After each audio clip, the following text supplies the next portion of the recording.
আজ করব না করব কালি, এইভাবে দিন গেল চলি। আজ করব না করব কালি, এইভাবে দিন গেল চলি।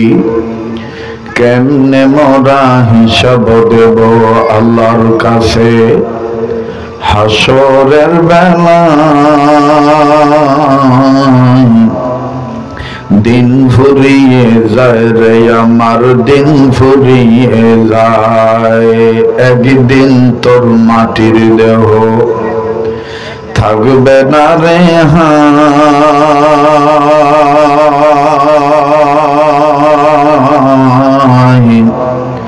মাটির দেহ মাটির মাঝে মিশবে রে ধুলায়।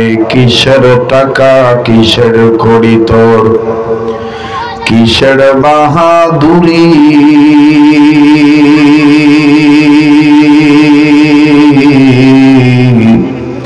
সঙ্গে তোমার কেউ যাবে না, পুরুষ কিংবা নারী।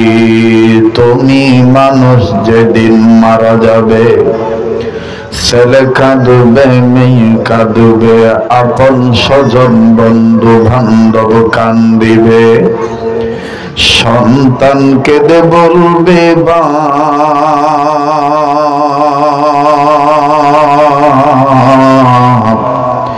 তবুও মানুষ নির্দয় হয়ে কাঁধে করে তুলে নিয়ে দিবে মাটির চাপ। আইশো ইশরাত के लिए इंसानी ही याद रख तो बंदा है मेहमान ही दार फानी की सजावट पुर न जाओ नेकियों से अपना असली घर सजा। हंसते दुनिया बर में साले कंतरा বকলা রাজুয়ে গরুতদারি রোবারা। কুল মাখলুকাত গাইনি সেদিন আল্লাহ নামের গান।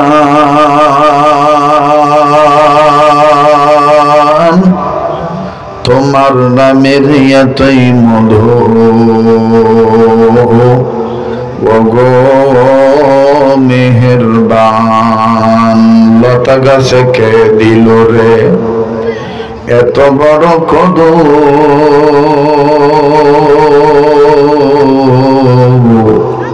কার ইশারায় মৌমাছিরা মৌচাকে দেয় মধু।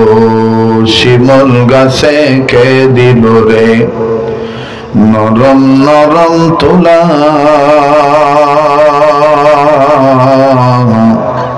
কারিয়া দেশে চৈত্র মাসে জমিনে মাঝে ধুলা। মরিচ গাছে কে দিল রে মরিচ এত ঝাল,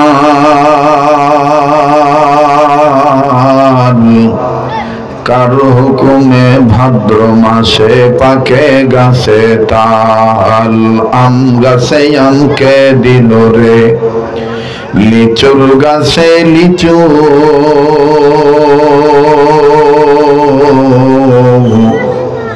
আপন রবের কথা চিন্তা করে মানুষ মাথা রাখো নিচু। ফুল বাগানে কার উছিলায় ফুটিল রং বেরঙের ফুল।